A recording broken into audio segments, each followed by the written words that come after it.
And to our first story, 4 suspects have been arrested in connection with the stripping and abuse of a woman in Fulani community called Kopela in the Upper East region. This comes after the victim was found Tuesday dawn. A viral video showed a group of men abusing the victim.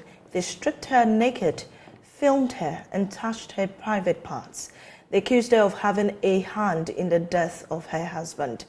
The victim was reported to have fled the community after the attacks, following widespread public condemnation of the incident. The IGP has since engaged leadership of the community to assure them of enhanced security as he leads investigations into the incident. We'll be getting more from the outcome of that engagement between the leadership of the Fulani community and the IGP. In the meantime, though, let's engage our Northeast Regional Correspondent Ilyasu Tanko on how the community has been faring following the arrest and the return of the victim. Ilyasu, where and how was she located?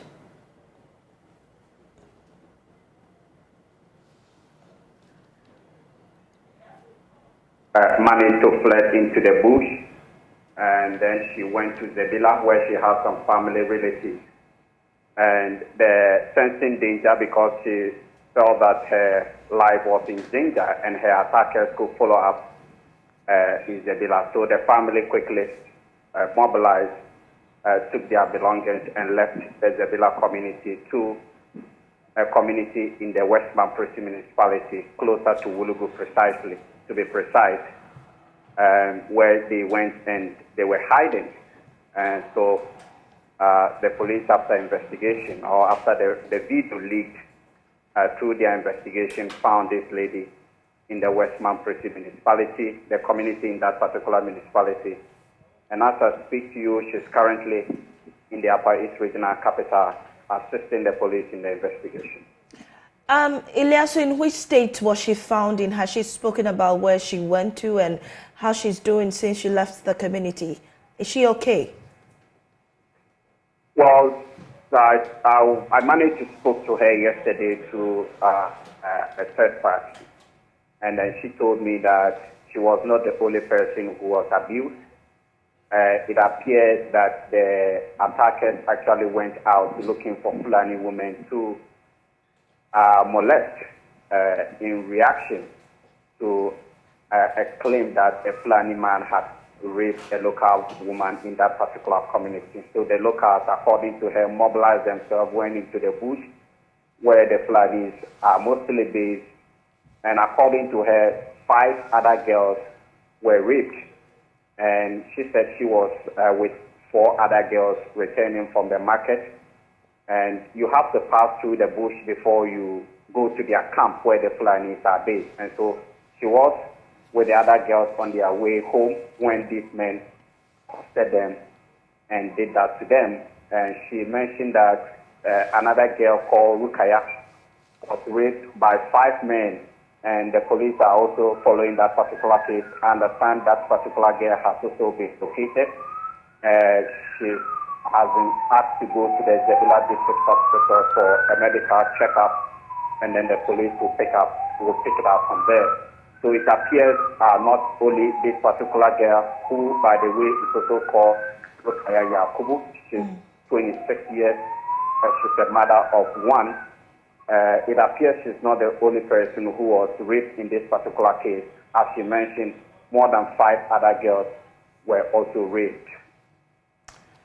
Interesting developments there, but do you have any idea about the suspects that have been picked up? Any charges leveled against them? Well, we understand they were picked up in the Kopela community. In fact, the police say they are looking for other suspects in this particular case. We are not sure the charges for now because apparently, the gag order given by the IGP, so the police in the region are not opening up to us. So as we speak, we do not know the charges, but we do know that the police are looking for more suspects in this particular case. Thank you very much, Ilyasu Tanko. Also joining us live is the president of the National Council of Fulani Chiefs, Idrissa Mohammed Bingle, and he'll be telling us more on their engagements with the IGP. Mr. Bingle, can you tell us what concerns were raised in the meeting? What were the agreements that came up after meeting with the IGP? Okay, good morning, Joy News, and I greet all your cherished viewers.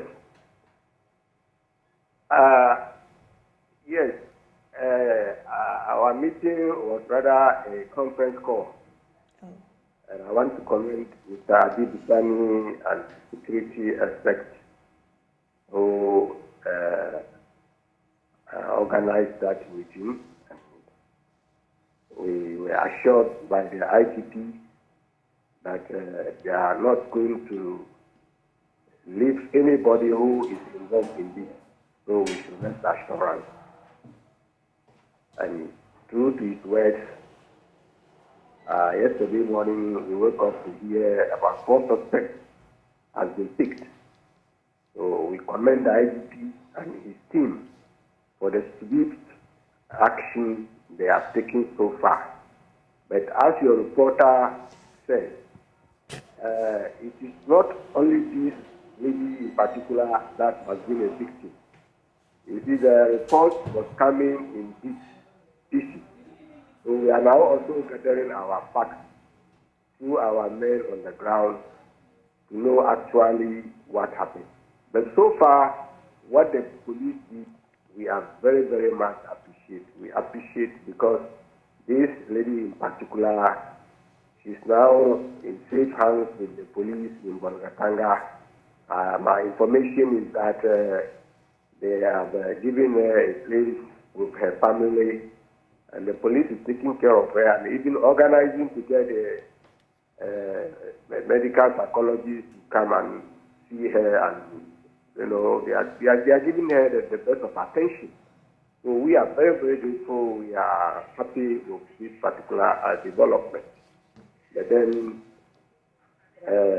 we urge them to do their best so that we don't see repetition of this kind of barbaric, behavior by certain people. Right, Mr. Bingo, let's stay a while longer on the suspects that have been picked up. Do you know these suspects? Are they members of the community in which you live? Well, I don't know them. I don't live in Accra here. But my men who are in that area, some of them know them. That is the information I've got. Right. Right. So what's the plan on your part as leadership going forward to avert future occurrences of such nature? You see, Ghana is a peaceful country. We live by rule of the law. You understand?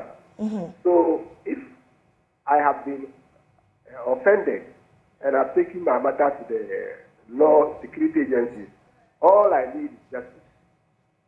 So if you see justice done to us, then fine. We don't have any. We are not abiding. We always try to talk to our people, to be law-abiding citizens, to keep heads down, cool down. So that's all we are interested. We didn't go to, attack anybody. You get the point. We can equally also mobilize our people from anywhere to go and also retaliate. But we didn't do that. We are not ready to do that. We don't want to do that. Means that there are law enforcement agencies in the country. Whatever happens to us, there are those who will approach for them to give us justice. We're very grateful for your time. Idrisu Mohammed Bingo, President of the National Council of Fulani Chiefs. And at this moment,